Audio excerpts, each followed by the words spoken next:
आणखी पण नमस्कारामध्ये असा फारसा चमत्कार दिसत नाही आणि खूप लोक जरा टेन्शन मध्ये आहेत आता, कारण गरमी होत आहे. जेवढे लोक हॉलमध्ये आहेत ना मित्रांनो, तेवढेच लोक बाहेर आहेत. जेवढे लोक हॉलमध्ये आहेत ते फार लकी आहेत की किमान खुर्च्या तरी भेटलेल्या आहेत, आणि त्याच्यापेक्षा जास्त लकी ते जमिनीवर बसले, कारण त्यांना एंट्री तरी भेटली.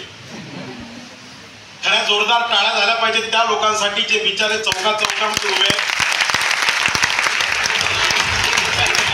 हॉलमध्ये येण्याचा प्रयत्न करतायत पण एंट्री भेटत नाही, तरी सुद्धा दरवाजात उभं राहून गेल्या 2-2.5 तासापासून हा प्रोग्राम समजून घेण्याचा प्रयत्न करतायत. आणि स्टेजवर बसलेली मंडळी आहे. मित्रांनो, हे सगळं वातावरण बघितल्यानंतर एक गोष्ट लक्षात येते, लोकांना एखाद्या संधीची खूप आवश्यकता आहे. प्रॉपर जर का अपॉर्च्युनिटी, प्रॉपर जर का संधी लोकांना जर का मिळाली तर 100% त्या संधीचं सोनं करणारी माणसं आपल्या महाराष्ट्रामध्ये, आपल्या मराठवाड्यामध्ये आहेत. त्याचं ज्वलंत उदाहरण म्हणजे आज भानुदासराव चव्हाण सभागृहामध्ये आपली उपस्थिती. तर सगळ्यात अगोदर मी तुम्हा सगळ्या लोकांना मनापासून वंदन करतो की आज आपल्या आयुष्यातला अनमोल वेळ आपण या हॉलमध्ये ही अपॉर्च्युनिटी समजून घेण्यासाठी काढलेला आहे. फक्त अट एवढीच आहे मित्रांनो की आता इथं आलेलाच आहात तर थोडं व्यवस्थित बसा. हे काय चाललं हे समजून घ्या नेमकं. पहिली गोष्ट तर इथं कुठल्याही प्रकारचा टाइमपास नाही, ही कुठली राजकीय मीटिंग नाही, ही कुठली सांस्कृतिक मीटिंग नाही. हा सर्वसामान्य माणसाचा तुमच्या माझ्या आयुष्याच्या संदर्भातला बोलणाऱ्या ह्या सगळ्या संकल्पना आहेत. तुमच्या माझ्या आयुष्यातल्या ज्या काही अडचणी आहेत, जे प्रॉब्लेम्स आहेत, ते प्रॉब्लेमचं सोल्युशन म्हणजे आजचा प्रॉब्लेम आहे, आजचा प्रोग्राम आहे. थोडीशी गरमी होईल, थोडासा त्रास होईल, पण आयुष्यामध्ये एक गोष्ट लक्षात घ्या, कुठलीही गोष्ट सहज आणि सोप्या मार्गाने जर का मिळाली तर तिचं महत्व राहत नाही. म्हणून आज हा जो प्रोग्राम या ठिकाणी होतो मित्रांनो, my lifestyle marketing global private limited या भारतातल्या नंबर 1 डायरेक्ट सेलिंग कंपनीचा हा गेटवे टू सक्सेस प्रोग्राम या ठिकाणी होतोय. म्हणजे नेमकं काय, तर जी लोक नवीन आलेली आहेत, या नवीन लोकांसाठी हा बिझनेस अपॉर्च्युनिटीचं प्लॅन प्रेझेंटेशन आज आपल्या समोर या ठिकाणी होते. आणि नवीन व्यक्ती जे कोणी आली असतील, या नवीन लोकांना खरंच प्रश्न पडतो की नेमका आहे काय. कारण मी जेव्हा हॉलमध्ये आलो आणि बघितलं, आणि आताही जेव्हा स्टेजवरून बघतो, तेव्हा भरपूर लोक या हॉलमध्ये असे बसले जे त्याच्याकडे बघतात ज्यांना आणलं, आणि मनातल्या मनात विचार करतात की तू फक्त आता बाहेर निघ, कारण घरून सांगून आणलं होतं 1 तासाचा कार्यक्रम आहे. इकडे 2-2.5 तास झाले, गरमीत जीव जायची वेळ आली, बसायला जागा भेटली नाही, पाण्याची व्यवस्था नाही, नेमकं चाललं काय आणि आणखी चालेल किती वेळ, संपणार कधी. तर मित्रांनो, नवीन लोकांसाठी मुद्दामून सांगतो, आता मी शेवटचाच आहे, टेन्शन घेऊ नका. एवढा वेळ तुम्ही बसलेलेच आहात, तर आता शेवटचे 5-10 मिनिटं सहन करा.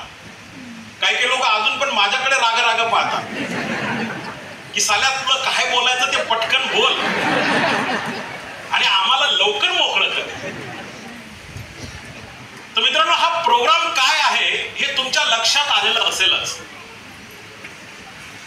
ज्या व्यक्तीने आजचा प्लॅन तुमच्या पुढे प्रेझेंट केला, अशा या बिझनेस मधलं एक रिस्पेक्टिव्ह रँकवर काम करणारं व्यक्तिमत्व आहे मित्रांनो. एनटीसी लीडर आहेत. एनटीसी म्हणजे ज्यांचा बिझनेस 5 करोडपेक्षा जास्त झालेला असतो रुपयामध्ये, ज्यांनी 5 कोटीचा बिझनेस केला आतापर्यंत, अशा व्यक्तीने आज तुमच्या समोर प्लॅन प्रेझेंट केलेला आहे. तर आजच्या प्रोग्रामचे प्लॅनर जबरदस्त personality mister Krishna Jadhav sir यांना मी खरंच धन्यवाद देतो की लोकांना आज मार्केटमध्ये चांगलं सांगायला वेळ नाही. आज जाधव साहेबांनी, कृष्णा जाधव सरांनी त्यांच्या लाईफ मधल्या ज्या काही घडामोडी घडल्या ते तुमच्या समोर आज प्रेझेंट केल्या. आणि मित्रांनो, त्या व्यक्तीबद्दल काय बोलावं. आजच्या प्रोग्रामच्या ज्या होस्टर आहेत, ज्यांनी या बिझनेस मध्ये जवळपास 30 करोड पेक्षा जास्त बिझनेस केला, 30 ते 40 करोड. एका करोडवर किती शून्य असतात, जरा घरी जाऊन काढलं तर बरं होईल. तसा 40 करोडचा बिझनेस आज मार्केटमध्ये आपल्या संभाजीनगरमध्ये 40 कोटीचा बिझनेस करणारी लोक जबरपणे येऊ देत नाही. याचा बोलू पण देत नाही. 40 करोडचा बिझनेस करणारी लोक आज गेल्या 2, 2.5, 3 तासापासून एवढा मोठा बिझनेस व्हॅल्यूम केल्यानंतर सुद्धा हा प्रोग्राम यशस्वी करण्यासाठी जी महिला धावपळ करते, धडपड करते, तुम्हा लोकांना खिळवून ठेवलं मित्रांनो. अशा माझ्या टीमच्या फाउंडर लीडर, एक जबरदस्त पर्सनॅलिटी बोंद्रे मॅडम यांच्यासाठी एकदा जोरदार मनापासून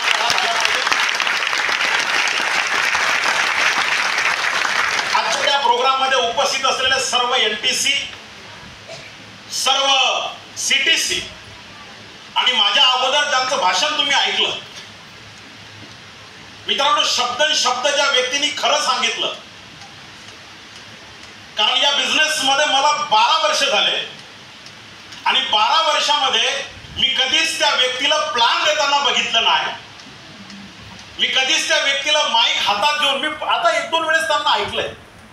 या 12 वर्षामध्ये मी 1-2 वेळेस त्यांना ऐकलं. पण त्या व्यक्तीनं मित्रांनो जो बिझनेस व्हॅल्यूम, जी मेहनत, जे हार्डवर्क केलं, आज माझ्या अगोदर ज्यांनी भाषण दिलं मित्रांनो, असे आपल्या छत्रपती संभाजीनगर व्यक्तिमत्व स्वामीनाथजी कापसे सर, आज कॉन्टिनेंटल टीम कोऑर्डिनेटर ही मोठी रँक त्यांनी अचीव केली. कंपनीची सगळ्यात मोठी रँक आहे आणि त्या रँकचा मान सन्मान करण्याचं सौभाग्य आज तुमच्या सगळ्या साक्षीनं मला मिळालं. म्हणून सोमनाथ सरांचं सुद्धा, त्यांच्या मिसेसचं सुद्धा मी या प्रोग्रामच्या निमित्तानं सुरुवातीला मनपूर्वक अभिनंदन करतो. त्यांना पुढल्या रँकसाठी मी शुभेच्छा देतो. नवीन लोकांसाठी माझा परिचय करून देईल. माझं नाव प्राध्यापक माणिक जाधव. बेसिकली मी विदर्भातला आहे, खामगाव, बुलढाणा जिल्हा. 14 ऑगस्ट 2013 या बिझनेसला मी सुरुवात केली होती मित्रांनो. 14 ऑगस्ट 2013च्या अगोदर जेव्हा हा बिझनेस माझ्या लाईफ मध्ये आला, त्याच्या अगोदर मी एका अध्यापक विद्यालयामध्ये ऍज अ लेक्चरर म्हणून जॉब करत होतो. आणि जेव्हा नोकरी होती तेव्हा नोकरीवाल्या माणसाचं जसं लाईफ असतं तसं माझं लाईफ एकदम मजेत चालू होतं. 11 ते 5 सकाळी 11 वाजता कॉलेजला जायचं. फर्स्ट इयर आणि सेकंड इयरचे 3 पिरियड घ्यायचे. संध्याकाळी घरी यायचं. संध्याकाळी घरी आल्यानंतर काय तर काही नाही, लुंगी लावायची, बन्यान घालायचं. बायकोनं सांगितलं पोराला थोडंसं कडेवर घेऊन जातं, तिचा स्वयंपाक होईपर्यंत लेकराला थोडंसं फिरून आणायचं. तोपर्यंत तिचा स्वयंपाक व्हायचा. स्वयंपाक झाला की ती म्हणायची गिळा. आपण गिळायचं, लुंगी लावून पळायचं. पुन्हा सकाळी झोपेतून उठलं, कॉलेजला जायची धावपळ. शनिवार आला, रविवार आला की थोडंसं बरं वाटायचं. बरं वाटायचं म्हणजे काय, याच्यासाठी बरं वाटायचं की सुट्टी आहे, पण बाकी सगळे घरातली कामं करावं लागायची. असं रुटीन लाईफ चालू असताना एका व्यक्तीनं हा बिझनेस प्लॅन माझ्या लाईफ मध्ये आणला. तसं या बिझनेस प्लॅन मध्ये ना मित्रांनो ठरवून कोणीच येत नाही. या हॉलमध्ये पण जेवढी लोक बसलेले आहेत ना, 99% पीपल हा बिझनेस जेव्हा स्टार्ट करतात तेव्हा ठरवून करत नाही की आपल्याला TC बनायचं, आपल्याला ATC बनायचं, आपल्याला डायमंड बनायचं. हे नंतर सगळं ज्ञान सुचतं. पहिल्या दिवशी तर हेच कळत नाही TC म्हणजे नेमकं काय. पहिलं असं वाटतं मायला TC म्हणजे काय, रेल्वेत लागला का काय. तर TC ही रँक या बिझनेसची पहिली रँक आहे. या धंद्यात आल्यानंतर कळतं की TC आहे, ATC आहे, DTC आहे, CTC आहे. हे नंतर धीरे धीरे कळतं. सुरुवातीला तर या बिझनेसमध्ये प्रत्येक व्यक्ती ऍक्सिडेंटली आला. ऍक्सिडेंटली अपघाताने येतो, ठरवून कोणी येत नाही. मी पण ऍक्सिडेंटली चालू होतो. आजच्या 12-13 वर्षा अगोदर एका व्यक्तीने कागदावर मला हा बिझनेस प्लॅन सांगितला. किती लोकांना हॉलमध्ये कागदावर बिझनेस प्लॅन घरी सांगितलेला. भरपूर लोक कागदावर कसं समजावून सांगतात तुम्हाला माहितीये. एक कागद घेतात, त्या कागदावर एक गोळा काढतात, त्या गोळ्याच्या मध्ये लिहितात यू, त्या गोळ्याला असं सेंटर करतात, पुन्हा आणखी एक गोळा काढतात यू, पुन्हा इकडून एक गोळा काढतात यू, आणि असं गोळे गोळे गोळे गोळे काढत काढत आपल्याला सांगतात हप्त्याला इतके पैसे भेटतात, जास्तीत जास्त 2,10,000 रुपये भेटतात. जो व्यक्ती मला गोळे गोळे काढून सांगत होता मला फार बरं वाटायचं. काढ गोळे, आपल्या काय बापाचं झालं. पहिला गोळा काढला, दुसरा गोळा काढला, तिसरा गोळा काढला, चौथा, पाचवा, काढ गोळे, आपलं काय चाललं. पण जेव्हा त्यांनी सांगितलं की एका गोळ्याची किंमत 10,000 आणि 3 गोळ्याची किंमत 30,000, तेव्हा माझ्या पोटात मोठा गोळा उठला. जेव्हा हे गोळे गोळे आपल्याला सांगतात ना, तेव्हा काहीच कळत नाही भानगड काय चालली म्हणून. जेव्हा ते म्हणतात की एका गोळ्याची किंमत 10,000 भर, तेव्हा सगळ्यात पहिला दुश्मन आपल्याला तोच वाटतो. आणि डोक्यामध्ये गणित सुरू होतात, आला साला फोकणीचा फसवायचा, 100% आता काहीतरी आपल्याला डुबाडणार. आणि मग सुरू होते चर्चा,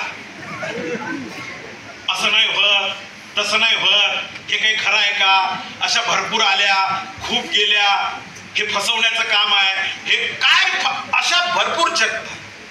मी पण त्याच्यासोबत अर्धा तास डोकं लावलं, अर्धा तास. पण कार्यकर्ता काही उठायला तयार नव्हता. शेवटी बायको किचन मधून मला आवाज दिला, बायकोने इकडे या. 1-1.5 तास झालं तो पोरगा तुमच्याशी डोकं लावतो, काय म्हणतो ते ऐकून तर घ्या. मी म्हटलं ऐकलं सगळं, तो 30,000 मागतो, मग देऊन टाका. म्हटलं कसं काय द्यायचं, समजलंच नाही काय.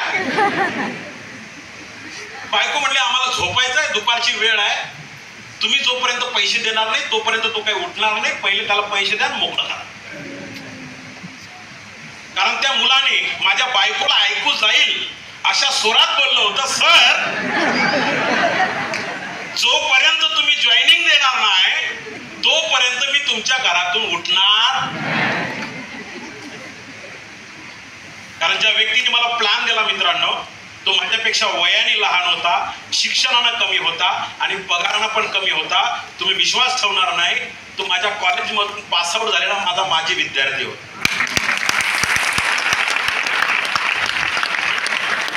एका विद्यार्थ्यानं या बिझनेसला जॉईनिंग केलंय आणि तो मला सांगतोय की सर लय जबरदस्त बिझनेस आहे, हप्त्याला पैसे भेटतात. म्हटलं साला मी एवढा मोठा शिकलो, मला हप्त्याला भेटत नाही, मला महिन्याला भेटतात आणि इथं हप्त्याला कसं काय मिळतात. तर मित्रांनो, सुरुवातीला हा धंदा कळत नाही, पण या बिझनेस मध्ये आल्यानंतर धीरे धीरे धीरे धीरे अशा प्रकारच्या मीटिंग प्रोग्राम मध्ये येऊन बसल्यानंतर, अशा गर्मीमध्ये बसल्यानंतर, लोकांचं स्पीच ऐकल्यानंतर आपल्याला धीरे धीरे हा धंदा कळायला लागतो. मी या बिझनेस मध्ये जॉईनिंग केल्यानंतर त्या माझ्या विद्यार्थ्यांनी मला नांदेडमध्ये एका प्रोग्राम मध्ये नेऊन बसवलं, मातोश्री मंगल कार्यालय नांदेड. आणि त्या मंगल कार्यालयामध्ये मी अशाच प्रोग्राम मध्ये मोठ्या मोठ्या सिनियर लोकांना ऐकलं आणि मी ज्या व्यक्तीचं भाषण ऐकून हा बिझनेस करण्याचा निर्णय घेतला मित्रांनो, आजच्या 12 वर्ष अगोदर, असे माझे ग्रेट गुरु, या बिझनेस मधले जबरदस्त पर्सनॅलिटी मिस्टर किशोर आहिरे सर यांना मी मनापासून वंदन करतो. जसं आज मी या प्रोग्राम मध्ये शेवटी बोलतो, तसंच ती व्यक्ती शेवटी बोलत होती आणि ती व्यक्ती बोलत होती की मी प्रायमरी टीचर आहे. जेव्हा मी प्रायमरी टीचर आहे असं सांगितलं तेव्हा मी थोडासा इम्प्रेस झालो, कारण मी प्रायमरी शिक्षकांना टीच करायचो आणि स्टेजवर एक प्रायमरी टीचर बात करत होतो आणि ती व्यक्ती सांगत होती की मी जिल्हा परिषदेमध्ये प्रायमरी शिक्षक असताना पार्ट टाइम या बिझनेसला सुरुवात केली आणि त्यांनी त्यांचं इन्कम, त्यांची गाडी, त्यांचं घर, हे सगळं जेव्हा सांगितलं तेव्हा मी आत्मपरीक्षण करायला लागलो. स्वतःला काही प्रश्न विचारले की माणिक जाधव, तू पण गेल्या 12 वर्षापासून नोकरी करतं, तुझ्या आयुष्यामध्ये काय अवस्था आहे. हा प्रोग्राम जो आहे ना मित्रांनो, हा प्रोग्राम आत्मचिंतन करण्याचा प्रोग्राम आहे. सोमनाथ कापसे सर बोलले की मी काल 1,02,000 रुपये जीएसटी पेड केला. 9% SGST, 9% CGST, टोटल 18%. इथं बसलेली सगळी